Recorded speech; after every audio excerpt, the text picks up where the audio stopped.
Olá, eu sou o professor Willy Dinsor e hoje nós iremos falar sobre as correlações anatômicas no IAM.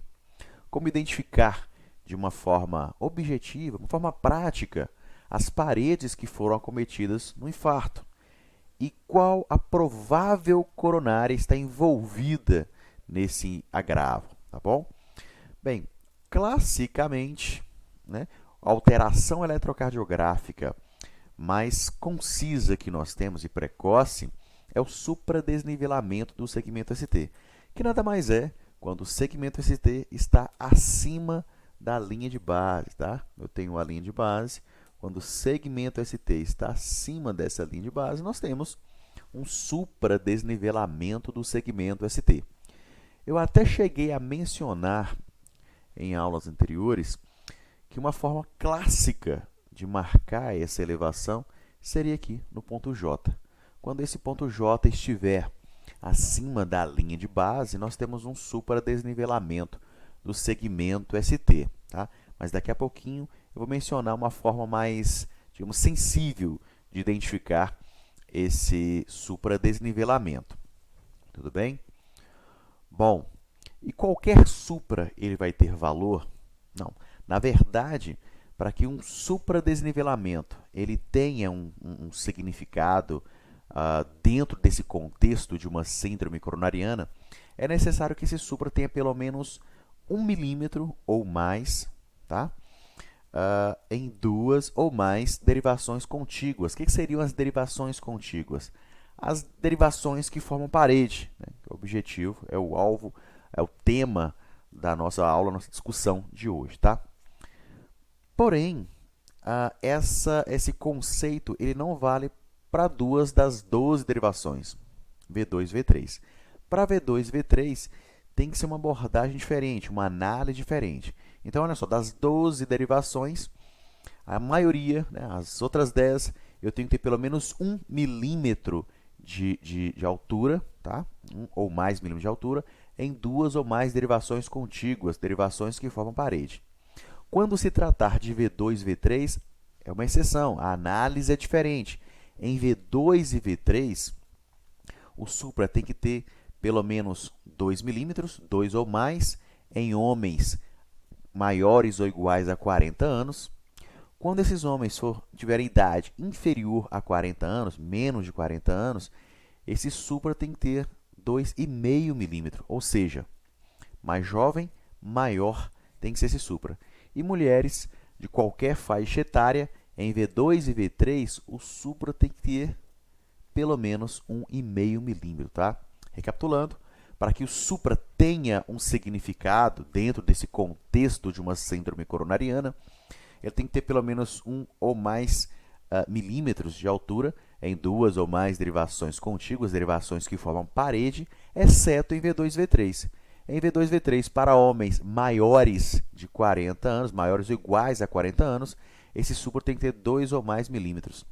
Em homens com idade inferior a 40 anos, esse supra tem que ter 2,5 milímetros, tá? 2,5 ou mais, tá? E mulheres em qualquer faixa etária, esse supra deverá ter 1,5 milímetro no mínimo, tá? Muito bem. Uma forma mais sensível de identificarmos esse supra está aqui. Olha só. Nós sabemos, tradicionalmente, nós avaliamos o supradesnivelamento do segmento ST aqui no ponto J, tá? Aqui no ponto J. Então, observe o ponto J, ele está acima da linha de base, nós estamos diante de um supradesnivelamento do segmento ST. Aqui está bem tranquilo de observar. Agora, observe esse exemplo B. O ponto J está na linha de base, tá? Só que uma forma mais sensível de identificar não é mensurar exatamente em cima do ponto J, e sim 0,04 segundos após o ponto J. Ou seja, um quadradinho, tá? Um quadradinho após o ponto J. Então, ao invés de realizar a medida, a mensuração aqui no ponto J, nós vamos esperar 0,04 segundos, um quadradinho depois, e realizar a medida aqui, tá? Então, nesse ponto, eu tenho um supradesnivelamento do segmento ST. Essa é uma forma que aumenta a sensibilidade da identificação do supradesnivelamento do segmento ST, tá bom? Vamos lá. Olha só, vamos brincar um pouquinho aqui de anatomia básica do coração, bem básica, tá? Olha esse desenho, olha esse esquema. Relembrando aqui alguns pontos do coração. Eu tenho a aurícula do átrio direito, a aurícula do átrio esquerdo, tá? Veia cava superior e veia cava inferior chega no átrio direito, as veias pulmonares chegam no átrio esquerdo, tá? A artéria aorta, tá? O arco aórtico. Em relação aos ventrículos, observem que o ventrículo direito ele está aqui, o ventrículo esquerdo aqui. Lembre-se que o ventrículo esquerdo ele é maior, ele tem uma maior massa, né? A maior parte dos ventrículos é representada pelo ventrículo esquerdo, ok? E olha os vasos responsáveis pela irrigação aqui dos ventrículos. Da base da artéria aorta à direita, parte a coronária direita, tá? Ela circunda o coração pela direita e vai lá para trás, tá? Da coronária direita, partem as marginais, responsáveis aqui por irrigar o ventrículo direito, a parede inferior, e quando a coronária direita for a coronária dominante, irrigando a posterior, a parede posterior lá atrás, tá bom? Coronária direita, irrigando, ó, através das suas marginais, o ventrículo direito, a parede inferior e, quando ela for dominante, a parede posterior também. Da base à esquerda da artéria aorta, sai o tronco da coronária esquerda, tá? O tronco da coronária esquerda. O tronco da coronária esquerda se divide em descendente anterior, a descendente anterior, ok? Ela, junto com suas oblíquas, irrigam a parede anterior do coração, tá? A parede anterior do coração. O outro ramo que parte do tronco da coronária esquerda é a artéria circunflexa. A artéria circunflexa circunda o coração pela esquerda, é o responsável por irrigar a parede lateral aqui do coração, tá? E quando ela for dominante, a posterior lá atrás, tá bom? Mais uma vez, recapitulando, da base da coronária da artéria aorta direita sai a coronária direita, irriga a parede do ventrículo direito, tá? A parede inferior do coração, tá? Parede posterior quando ela for dominante.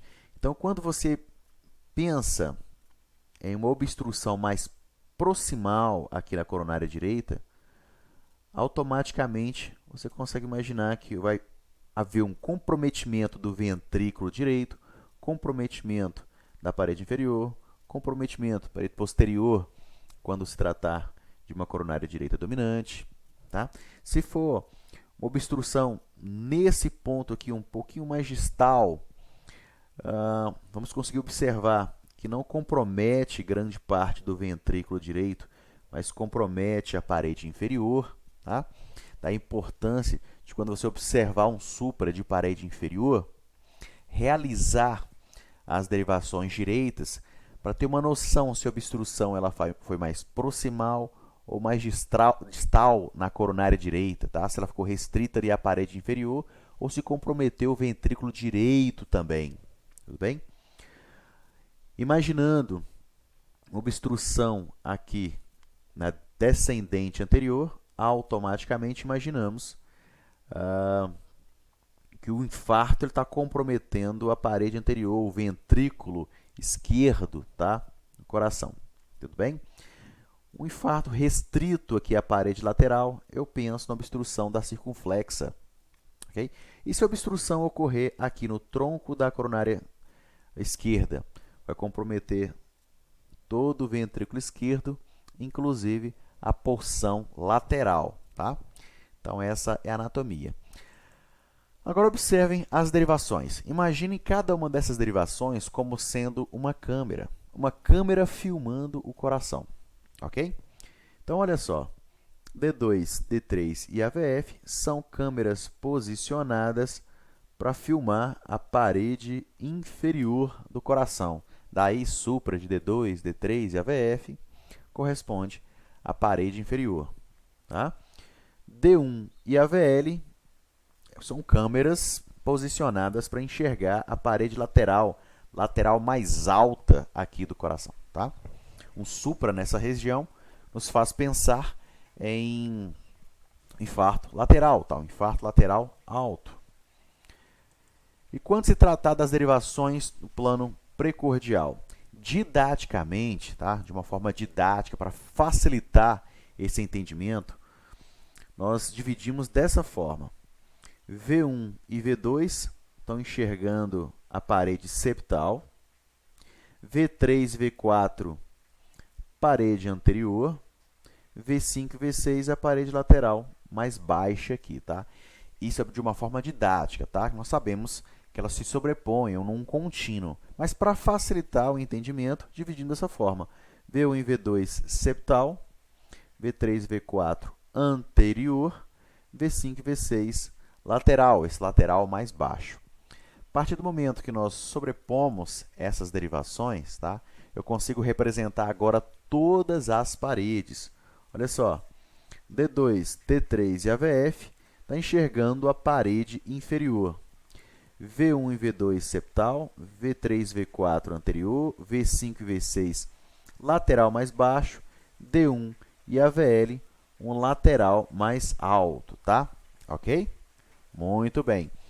Então, resumindo, se eu estiver diante de um infarto, de um supradesnivelamento em V1 e V2, eu falo de parede septal, V3, V4 anterior. E se eu falar de V1 até V4, eu chamo de anteroseptal, tá? D2, D3 e AVF, parede inferior. Muito importante, quando você observar um supra de D2, D3 e AVF, realizar as derivações precordiais direitas, tá? E inclusive a posterior, para nós imaginarmos, para nós termos uma noção do ponto de obstrução da coronária direita, tá? Se ela foi mais proximal, pegar o ventrículo direito. Se ela for um pouco mais distal, pode ser que ficou restrito ali à parede inferior. Tudo bem? Então, de forma que quando você olha para um eletrocardiograma como esse e enxerga supra em D1 e AVL, automaticamente você vai imaginar que a parede acometida é lateral.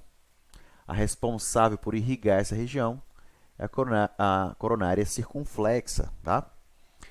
Se você observa supra em D2, D3 e AVF, automaticamente você pensa na parede inferior do coração e a coronária responsável por irrigar essa região, a coronária direita. Tá? Se você observa supra em V1, V2 e AVL, você está imaginando a parede anterior do coração, portanto, a descendente anterior pode ser a responsável por essas circunstâncias, tá? Por esse agravo, esse infarto de parede anterior. Ok? Então, são essas correlações que nós vamos fazendo de uma forma mais prática, mais objetiva, tá? De lembrarmos as paredes durante a análise de um infarto agudo miocárdico com supradesnivelamento do segmento ST. Olha só, agora eu quero que vocês vamos praticar, tá? Nesse eletrocardiograma, o que nós estamos observando? Observamos supra de D2, D3 e AVF. D2, D3 e AVF, parede inferior, tá? Inferior. Provável coronária responsável, coronária direita. Vamos a um outro exemplo. Nesse eletrocardiograma, eu tenho supradesnivelamento do segmento ST em V2, V3, V4, V5, V6, D1 e AVL. Tá? Eu estou diante de um infarto anterior extenso, tá? Um infarto anterior extenso. Eu até posso ter obstrução simultânea ali da descendente anterior de circunflexa, mas o mais provável é que o tronco da coronária esquerda foi comprometido.